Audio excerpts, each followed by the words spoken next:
The questions about women going out to work, and in general, firstly and foremostly, behind all of that is our obligation to maintain the women and to provide for them and to make sure all of their needs are met. As women are not required to work, to provide food or shelter or to provide for their children, rather it is upon their husbands, their fathers, their male caretakers to take care of all of their needs, whether it's clothing, food, shelter, education, whatever it is. All of those needs are an obligation upon the men of their family. Now there are cases where the men of the family are sick or dead or incapable or whatever and cannot, and so those women, in these cases, those women would go get jobs and those women would do what they can to survive, and these are darurat, these are times of necessity, and we're not going to be difficult with these women. These women are surviving. But here's what happens in the question. What happens when women, because this is just a society that has a heavy dose of feminism in it, where women are equal to men and they can do anything men can do, but better and so on. So the women want to go work because they don't want to be restricted to the house, they don't want to be taken care of, and so on. And as a result, in a real society with real criminals, with people with bad intentions, with the reality there, they face danger, they endanger themselves. As much as they say men and women are equal, they can all do the same things.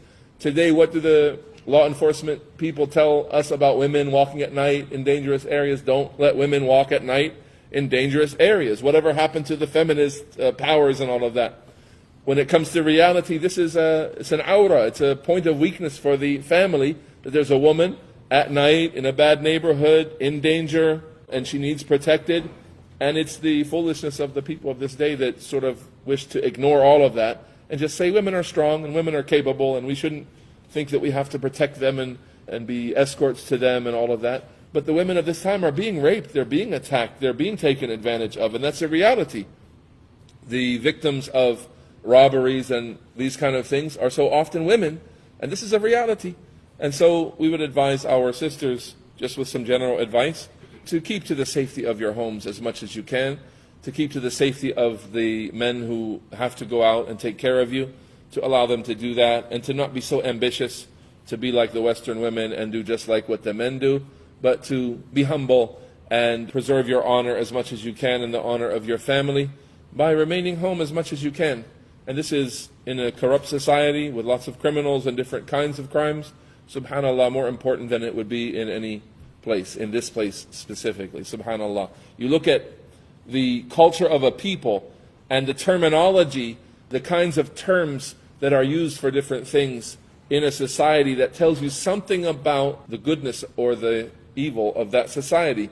In Arabic, old Arabic societies, there's so much terminology for dates and for things in nature and for trees and for landscape and for lions and for animals and things like that. They have many names. You know, they use different words to describe these things. That shows their focus as a society.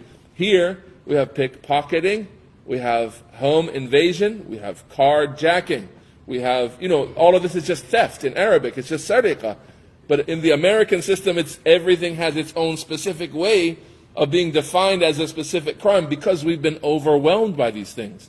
Not because we just choose to make lots of words up. We need those words because we have to classify all of these criminals that we have in front of us, and we have to deal with them with what they deserve to be dealt with, and they have to be detained and corrected and so on.